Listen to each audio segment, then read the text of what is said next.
수십조 원의 베팅 국가들은 왜 월드컵에 목숨을 거는가?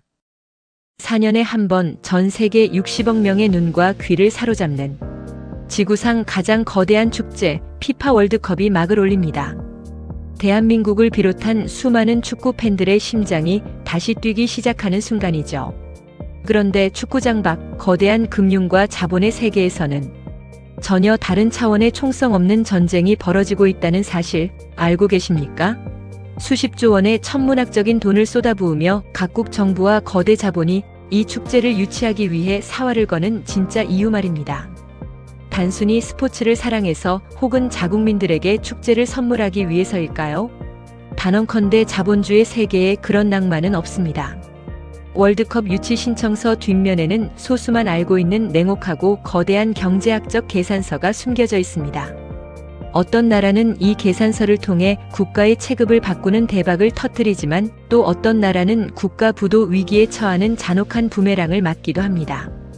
오늘 시사 경제 리포트에서는 화려한 축제에 가면 뒤에 숨겨진 월드컵의 진짜 비즈니스 모델을 숫자로 파헤쳐 보려 합니다. 수십조 원의 판돈이 오가는 이 거대한 도박판에서 과연 누가 웃고 누가 울었을까요? 그리고 이번에 펼쳐지는 2026 북미 월드컵은 왜 과거의 룰을 완전히 깨부수고 새로운 판을 짜기 시작했을까요? 지금부터 그 거대한 자본의 내막을 하나씩 벗겨보겠습니다. 제1막 거대한 자본의 블랙홀. 제1장 지구상 가장 거대한 현금 유도 장치. 월드컵은 단일 종목 기준으로 올림픽을 압도하는 세계 최대의 스포츠 이벤트입니다. 피파의 자체 보고서에 따르면 지난 대회 누적 시청자 수는 무려 50억 명을 넘어섰고 이번 대회는 60억 명 이상을 기록할 것으로 전망됩니다. 전 세계 인구의 70% 이상이 한 달 동안 똑같은 마크와 광고를 보게 된다는 뜻입니다. 이 엄청난 주목도는 곧바로 천문학적인 숫자로 환산됩니다. 거대 다국적 기업들이 피파의 공식 파트너가 되기 위해 지불하는 스폰서십 비용만 해도 대회당 평균 10억 달러, 우리 돈으로 1조 4천억 원을 가볍게 상회합니다. 그렇다면 개최국들은 왜 이 거대한 판을 깔아주지 못해 안달일까요? 가장 표면적인 이유는 단기적인 내수 경제의 폭발적 자극입니다.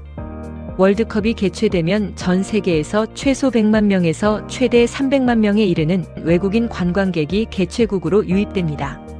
이들이 공항에 내리는 순간부터 비행기표, 호텔 숙박, 식비, 교통비 그리고 기념품 구입까지 쓰는 돈은 고스란히 개최국의 서비스업과 유통업 경제 리스트에 직접 꽂히게 됩니다. 실제로 경제학계에서는 이 현상을 소비 펌프 효과라고 부르며 한 달간 가동되는 이 펌프가 침체된 지역 경제를 순식간에 심폐소생하는 강력한 동력이 된다고 분석합니다. 하지만 수조 원 규모의 관광객 지출은 국가 차원의 베팅에 비하면 아주 작은 미끼에 불과합니다. 진짜 본 게임은 그 뒤에 숨어있는 거시경제적 효과에 있죠. 왜 수많은 개발도상국과 신흥국들이 국가 예산의 상당 부분을 임기 내에 쏟아부으며 이 축제를 유치하려 할까요? 단순히 관광객들이 쓰고 갈 지갑 속 현금 때문일까요? 진짜 이유는 관광 수입보다 수십 배는 더 거대한 국가 리모델링의 명분이 필요하기 때문입니다. 과연 그 명분이 국가의 지도를 어떻게 바꾸는지 다음 장에서 구체적인 숫자로 증명해 드리겠습니다. 제2장 월드컵이 약속하는 3가지 복권. 각국 정부가 월드컵이라는 복권에 당첨되기를 갈망하는 거시경제적 이유는 크게 3가지로 압축됩니다. 첫 번째는 도시 인프라의 조기 구축입니다. 평상시라면 예비 타당성 조사와 정치적 대립으로 인해 20년이 걸려도 뚫지 못했을 지하철 노선, 공항 확장, 고속도로 건설이 월드컵 개최라는 단 하나의 절대적인 명분 앞에 일사천리로 통과됩니다. 국가 물류망을 대대적으로 개조할 수 있는 합법적 치트키인 셈입니다. 두 번째는 외국인 직접 투자의 극적인 유치입니다. 대회를 준비하는 과정에서 수많은 글로벌 기업과 자본이 개최국으로 밀려 들어옵니다. 런던 정경대 연구진의 분석에 따르면 대형 스포츠 이벤트를 유치한 국가는 유치 성공 선언 직후부터 실제 대회 개최까지 평균적으로 외국인 직접 투자가 이전 기간 대비 약 15%에서 20% 이상 증가하는 경향을 보였습니다. 세 번째는 가장 강력한 무형의 자산인 국가 브랜드의 비약적 상승입니다. 전 세계 미디어에 자국의 깨끗한 거리, 발달한 기술력, 안전한 치안이 한 달 내내 노출되면서 그 나라 기업들이 만드는 제품의 신뢰도가 동반 상승하는 효과를 누립니다. 경제학에서는 이를 후광 효과라고 부르며 마케팅 비용으로 환산하면 수십조 원 가치에 달한다고 평가합니다. 이처럼 월드컵은 단기 소비, 인프라 혁신, 브랜드 가치 상승이라는 세 가지 대박 복권을 약속합니다. 실제로 이 복권을 제대로 긁어서 국가의 운명을 바꾼 기적 같은 사례들이 존재합니다. 낙후된 도시를 유럽 최고의 허브로 만들거나 전 세계에 자국의 기술력을 각인시킨 나라들이죠. 그 달콤한 성공의 맛을 본 주인공들은 누구일까요? 제2막 성공의 단맛과 실패의 쓴맛. 제3장 축제로 도시를 완전히 리모델링하다. 대형 메가 이벤트를 통해 도시와 국가의 운명을 완전히 리바운딩한 교과서적인 첫 번째 사례는 바로 1992년 스페인 바르셀로나입니다. 당시 바르셀로나는 침체된 공업 도시에 불과했고 해안가는 낡은 공장들로 가득해 관광객이 찾지 않는 곳이었습니다. 하지만 올림픽 개최를 계기로 대대적인 해안가 개발과 도시 재생 사업을 벌였고 그 결과 오늘날 유럽인들이 가장 사랑하는 세계적인 관광 도시로 완전히 탈바꿈했습니다. 경제학에서는 이를 바르셀로나 효과라고 부르며 인프라 투자가 장기적인 국가 자산으로 축적된 최고의 모범 사례로 꼽습니다. 그리고 우리에게 너무나 친숙한 2002년 한일 월드컵 역시 경제학적으로 엄청난 대박을 터뜨린 사례입니다. 당시 한국개발연구원 KDI의 보고서에 따르면 2002 월드컵을 통한 경제적 파급 효과는 생산 유발 11조 5천억 원, 부가가치 유발 5조 원을 기록했습니다. 하지만 진짜 알짜배기는 다른 곳에 있었습니다.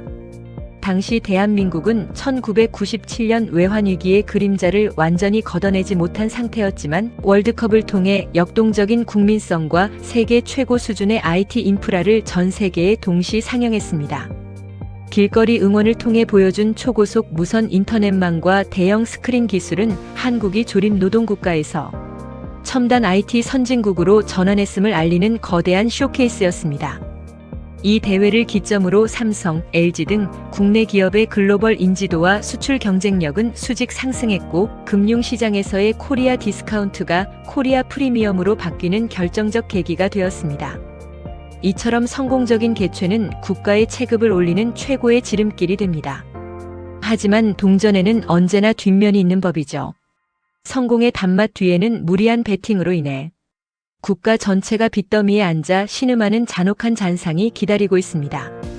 화려한 폭죽이 꺼진 뒤 감당할 수 없는 청구서를 받은 나라들의 비극은 어떻게 시작되었을까요?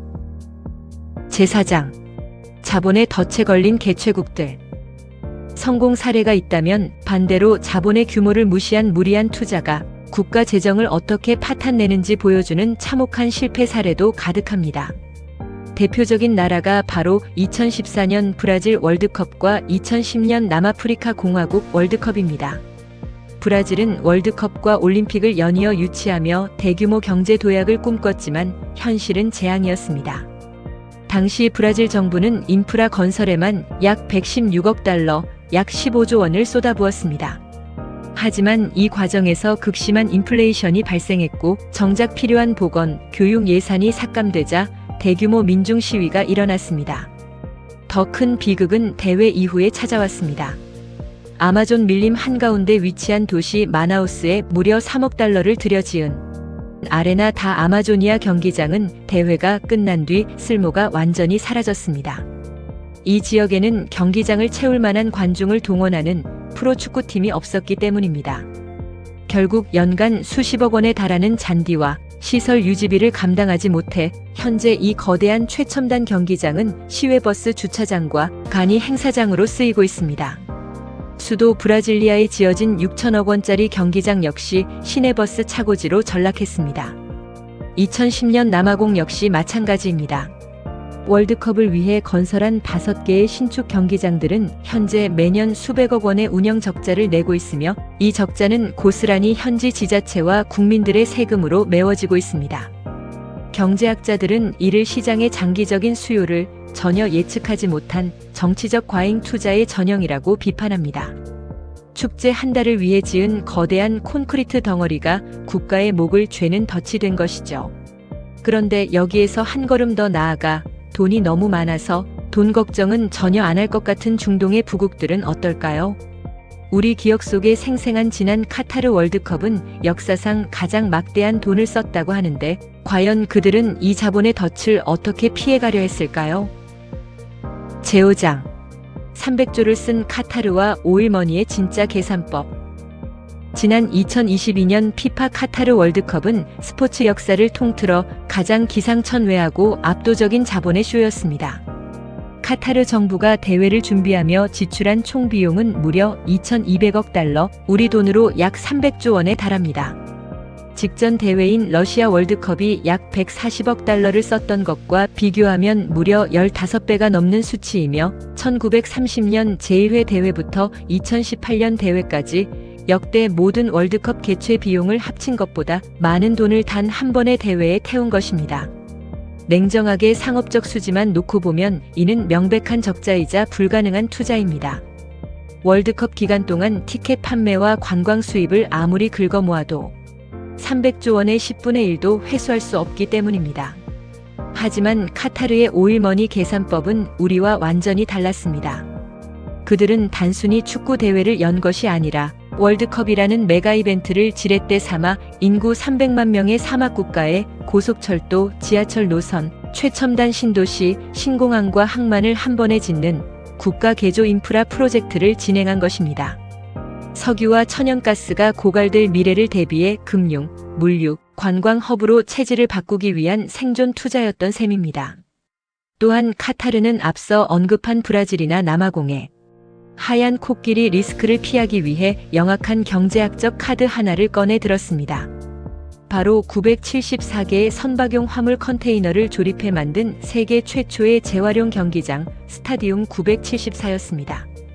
대회가 끝나면 완벽하게 해체해서 인프라가 부족한 개발도상국에 통째로 기부하겠다는 친환경적이고 지속 가능한 계획을 발표해 전 세계의 찬사를 받았죠.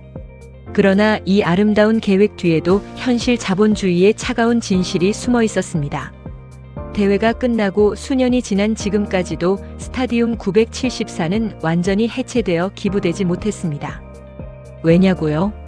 거대한 경기장을 안전하게 해체하고 1,000여 개의 컨테이너를 배로 실어 다른 대륙으로 운송한 뒤 그곳에서 다시 안전 검사를 거쳐 재조립하는 비용이 그냥 맨 땅에 새 경기장을 하나 짓는 비용보다 훨씬 더 많이 든다는 경제성 평가 결과가 나왔기 때문입니다.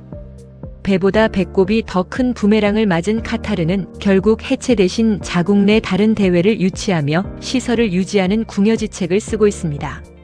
친환경이라는 이상마저 금융 현실 앞에 멈춰선 이 시점, 우리는 더 근본적인 질문을 던져야 합니다. 수십조 원을 들여 하드웨어를 깔아도 적자를 면치 못한다면 대체 월드컵으로 발생하는 그 엄청난 천문학적인 중계권료와 광고 수익은 다 어디로 가고 있는 걸까요? 제3막 패러다임의 전환. 제6장 알짜배기 수익은 누가 가져가는가? 월드컵 비즈니스 구조를 시사 경제학적으로 깊숙이 들여다보면 매우 기형적이고 불공평한 자본의 분배 법칙을 발견할 수 있습니다.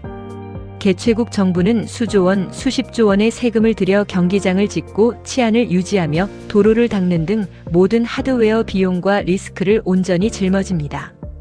반면 이 인프라 위에서 발생하는 가장 달콤하고 리스크 없는 소프트웨어 수익은 전혀 다른 곳으로 흘러들어갑니다. 그 주인공이 바로 피파 국제축구연맹과 글로벌 미디어 빅테크 플랫폼 기업들입니다. 월드컵의 가장 거대한 단일 수익원은 텔레비전 및 모바일 중계권료와 글로벌 스폰서십 광고 매출입니다. 피파 보고서에 따르면 대회 기간 발생하는 약 70억 달러 이상의 매출 중 절대 다수는 피파의 금고로 직접 들어갑니다. 개최국은 이 거대한 방송 및 광고 수익에 대해 세금조차 제대로 걷지 못합니다. 피파가 개최 조건으로 면세 특권을 전제 조건으로 요구하기 때문입니다. 개최국 정부는 경기장 주변 상인들이 올리는 단기 유통세나 티켓 판매 수입의 일부만 만질 수 있을 뿐입니다.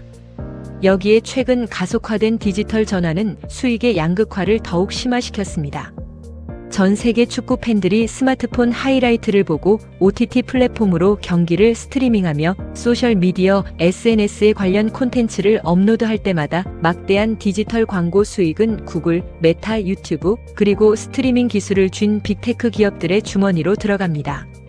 개최국이 천문학적인 돈을 들여 무대를 만들어 놓으면 정작 극장의 관람료와 팝콘 수익은 무대 연출가가 아닌 플랫폼 주인이 독식하는 플랫폼 종속 현상이 월드컵에서도 그대로 재현되고 있는 것입니다. 이러한 모순과 적자의 고리를 끊기 위해 세계 경제의 중심이자 거대 금융 자본의 본산인 북미 대륙이 드디어 움직이기 시작했습니다.